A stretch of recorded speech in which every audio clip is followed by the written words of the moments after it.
There we go.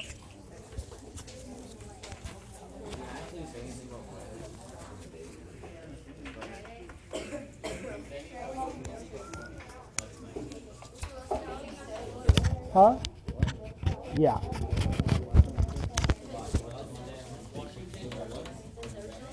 Okay, I should now be on the air.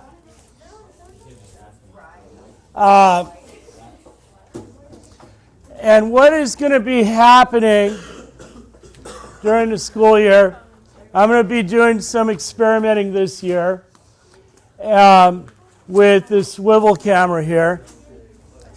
And one of the things I'm going to be doing is recording my lectures where I can. I may sometimes record them in here. I may sometimes record them in my other period. But the objective of this is to eventually create a series of videos. These will go up on YouTube. Yes, you will, Andrew.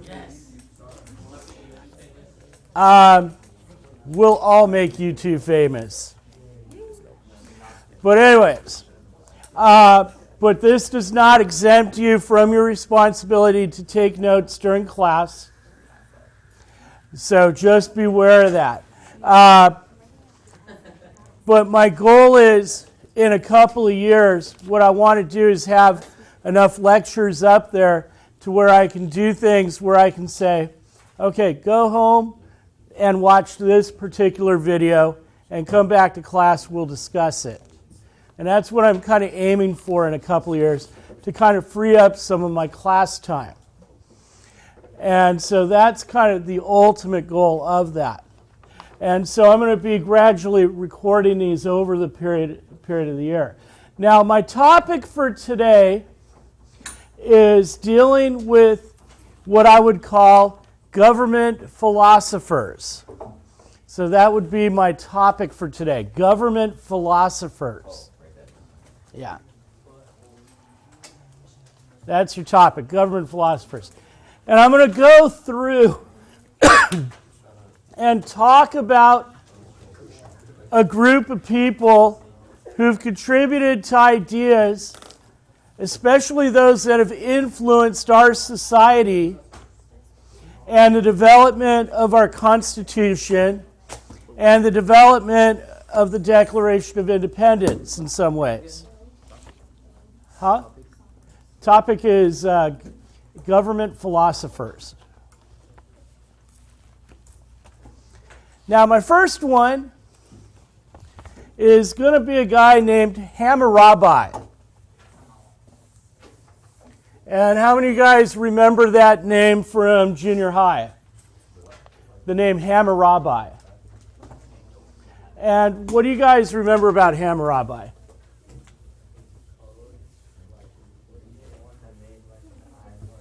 Okay, code. He was the guy who came up with the concept of an eye for an eye. Okay.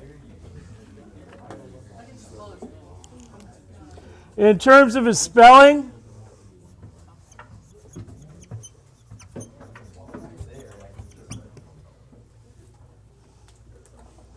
that's the spelling. He lived from approximately 1820 to 1750 BC. And he was the king of an ancient nation called Mesopotamia. And he is known specifically for his Code of Hammurabi.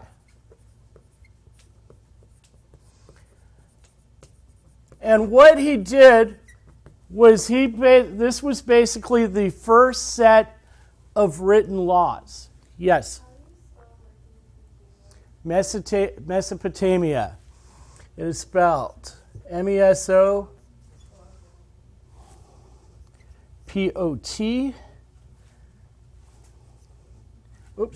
AMIA. Okay. And Mesopotamia, as you recall, was one of the first well-known ancient kingdoms. The Code of Hammurabi is important because it is the first time you had laws that were publicly written down. It was the first time you had laws publicly written down. So that's why the Code of Hammurabi is important, because it was the first time you had laws that were written down. Okay? So the Code of Hammurabi is important because it is the first time laws were written down. And by the way, if I'm repeating something, what am I doing there? Make sure we write that. Yes. So I'm emphasizing it so I can make sure you got that written down. So the Code of Hammurabi was the first time that laws were written down. So the Code of Hammurabi was the first time laws were written down. And that's important because what he did was he would put basically a metal stele, or what they would call a stele. Basically, it would be like a metal post in the middle of the town, and he had a series of 250 laws that were written out, and they had the consequences to them. And as Gurjot mentioned earlier, one of them was an eye for an eye, tooth for a tooth, before it showed up in the Bible. And the idea behind it was not to limit justice, but to prevent revenge. They had another interesting law with marriages. Let's suppose, for example, Tovar and Andras are brothers. Now, who's going to be the older brother? Tovar. Okay. And Tovar gets married to Lindsay. Now, through no fault of his own, he happens to die. But they have no kids. But they want to make sure under the law that the name of Tovar is carried on. So Andras, being the next youngest brother, would marry Lindsay and have kids that would be counted as Tovar's children. That was one of the laws they had. What did you say? It was not to limit justice, but to what? Not to limit justice, but to prevent revenge. You only said like one word. Okay?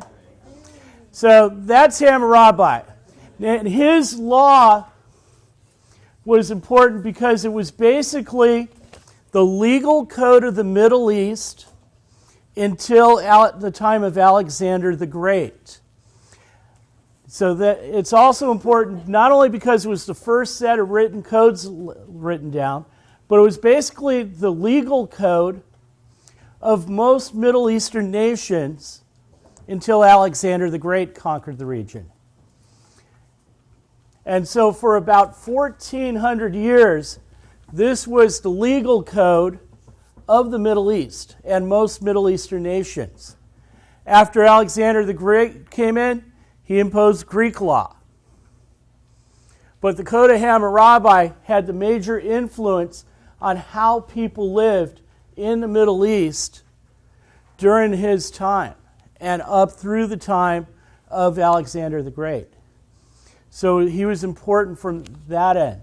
And so this had two major impacts. Number one, first set of written laws, and number two, the fact that it was the legal code of the Middle East until the time of Alexander the Great, roughly about 330 BC, roughly. Now, my second guy, Moses. My second guy. So my first of these philosophers was Hammurabi. My second is Moses, the guy with the 10 Commandments. And he is well known for the 10 Commandments.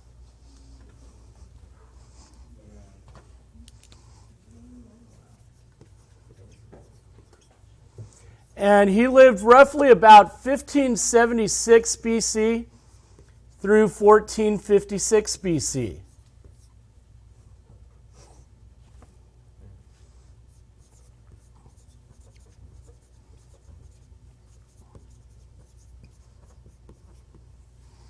And he is known for the 10 Commandments.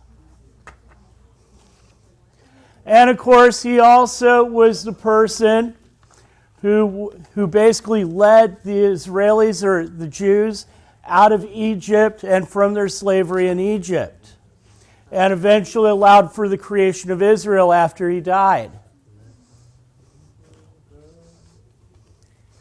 And he's well known for those activities. The 10 Commandments are significant because they basically provide the moral code of the Western world. The 10 Commandments are significant because they provide for the moral code of the Western world. The moral code of the Western world.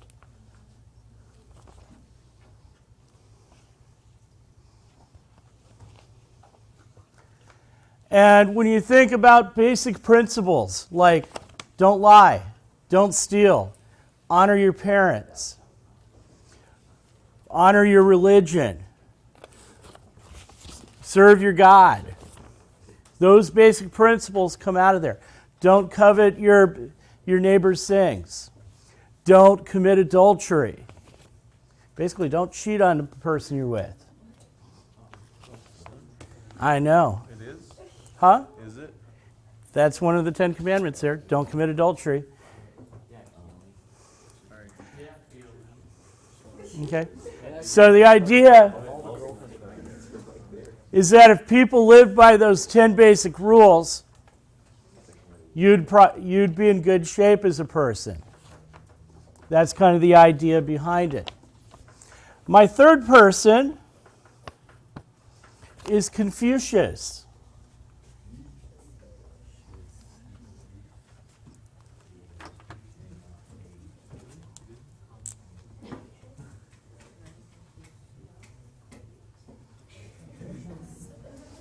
And Confucius lived from 551 BC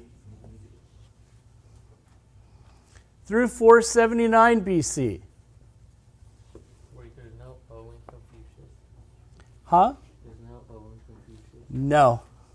Just at the beginning. Just at the beginning of his name.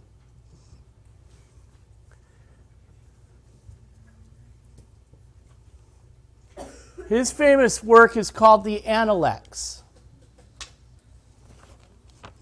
And the Analects are basically all of his proverbs and sayings.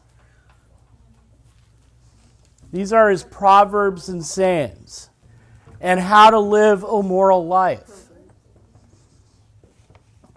Whereas Moses had the impact of providing the moral code for the Western world, Confucius provided the moral code for the Eastern world.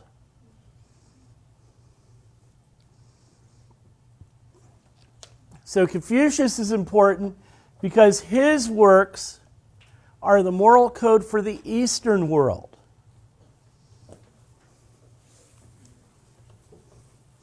And by the way, when I'm saying West versus East, what am I referring to when I say the Western world typically? America, where else? Western Europe, Middle East as well. And also any places where Christianity kind of dominates, so kind of Latin America as well. And then when I'm referring to the Eastern world, I'm referring to where? Asia primarily. Okay. Okay, so just keep those in mind when I use those terms. Western world, I'm typically referring to Middle East, Europe, North and South America. When I'm referring to Eastern world, and North Africa as well too. And when I'm referring to the Eastern world, I'm also referring to Asia specifically. Okay, my fourth guy is Plato. Plato, Plato. Plato lived from 427 BC through 347 BC. He lived from 427 to 347 BC. And this guy wrote numerous books. He was a famous Greek philosopher. He lived 80 years. 427 to 347. That's 80. Now, Plato is known for writing a number of books. He wrote some about his mentor Socrates, but the book by him that you need to remember is a book called The Republic. It is a book called The Republic. And for what you need to remember here, that's the work you need to know of, because that's his book dealing with government ideas. Now, in this book, he basically said there were 4 things that people need to emphasize in their life. Number 1, honesty. Yeah. These are 4 things he wanted to emphasize. Number 1, honesty. Number 2, courage. So number 1, honesty. Number 2, courage. These are things that he thought were important, yes. So honesty, courage. Third one is virtue. And in this case, there are 2 ways virtue can be taken. Virtue sometimes means you're staying a virgin until you get married. The other part is being a good moral person. In this part, he is emphasizing the good moral person part. So there's 2 ways virtue could be taken. Virtue could be about staying a virgin until you get married, that you're a virtuous woman or a virtuous man. Or the other part is about being ethical. And in this case, he's referring to it as being ethical. And then his 4th one, being educated. So number 1 is honesty. Number 2 is courage.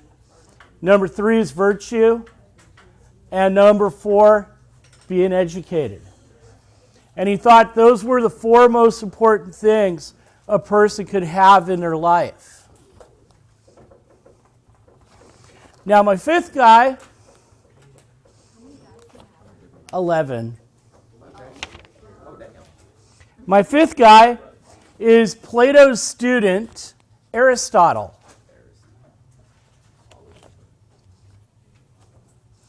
And Aristotle lived from 384 to 322 BC. 384. Wait, how come it goes down? Because you're into BCs. I don't get it. Think of it like a positive negative line. So then what happens if it gets to 0? Then when you hit 0, then you start going positive. Oh. Okay. But basically, the BCs were kind of significant because those were the years before Christ was born.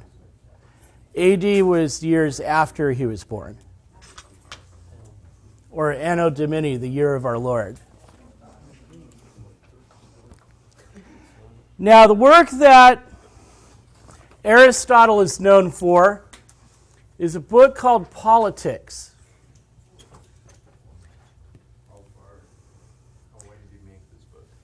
Somewhere during his lifetime. I don't know the exact year.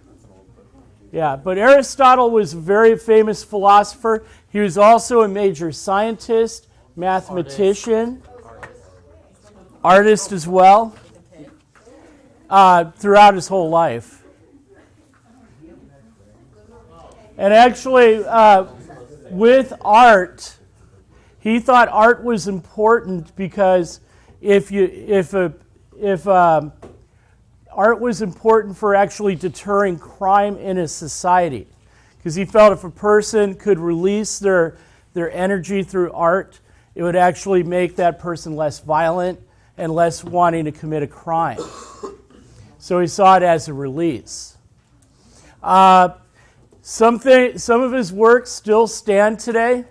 Like, for example, in biology, if you think of the genus system and the classification of animals by Latin names, Aristotle was the guy who created that.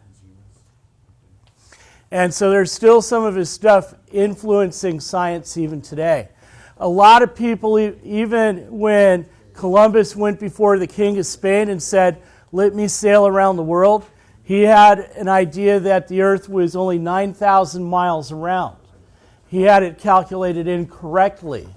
And so he got permission to sail based on that inaccuracy.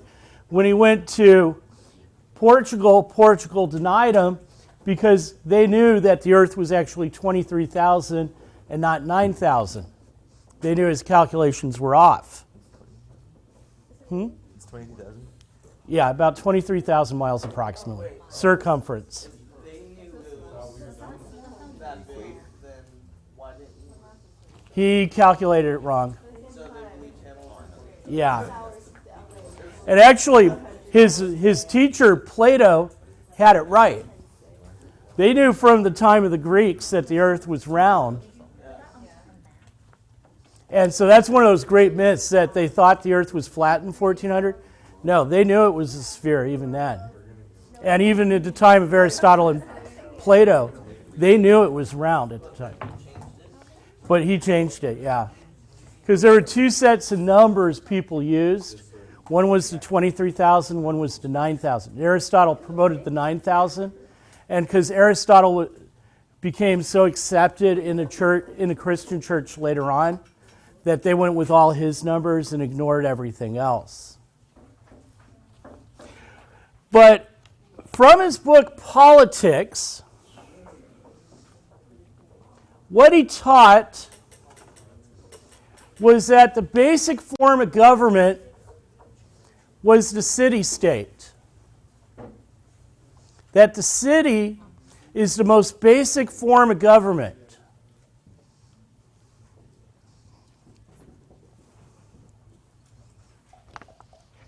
And that the purpose of government is to establish rules and laws for the benefit and happiness of its people.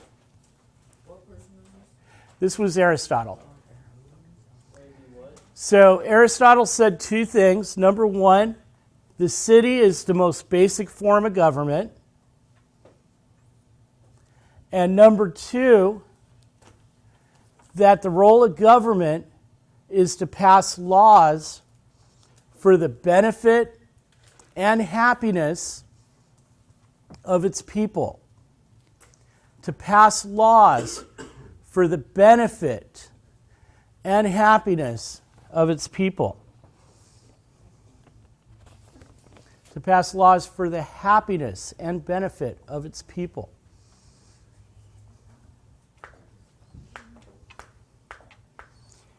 And then he'd said a citizen is a person who has the right to participate in any government office.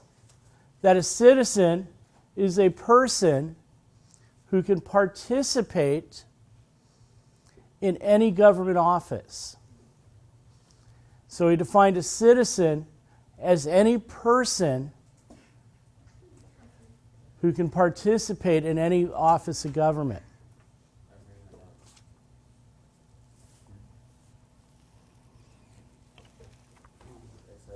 Yeah. A government office. Who can participate in a government office? And then the last thing, and I'll stop here for today. He also gave an interesting definition of justice. He said that justice involves treating equal persons equally and unequal persons unequally. So his definition of justice was equal persons are treated equally, and unequal persons are treated unequally.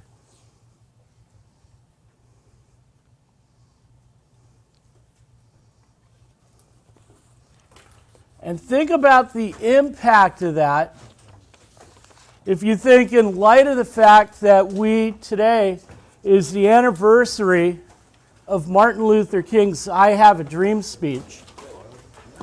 Think of that phrase in light of that too.